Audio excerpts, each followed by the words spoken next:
अधिकांशले सार्वजनिक विद्यालय पठाउने आँट पनि गर्दैनन्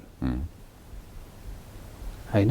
त्यो अवस्थामा मैले भन्न खोजेको के हो भने दैनिक जीवनका दैनिक आवश्यकताहरूमा राज्यले मैले के भनिरहेको छैन भने राज्यले हरेक दिन बिहान नागरिकको घरमा पानी पठाउनु पर्छ भनेको छैन, तर पूर्वाधार बनाउनु पर्यो।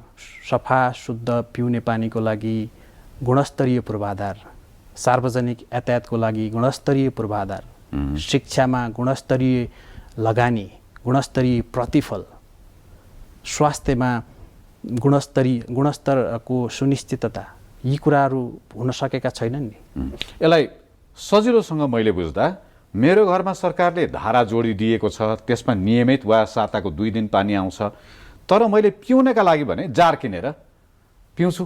त्यो जारमा पनि प्रश्न छ। प्रिमियम ओके, त्यसमा पनि प्रश्न छ, तर मैले प्रिमियम पैसा चाहिँ तिरिरहेको छु, जुन सरकारलाई जान्छ जाँदैन त्यस बापत केही कर त जाला, तर मैले पिउनका लागि अतिरिक्त प्रिमियम पैसा तिरिरहेको छु। मैले कार्यालय जानका लागि वा काममा जानका लागि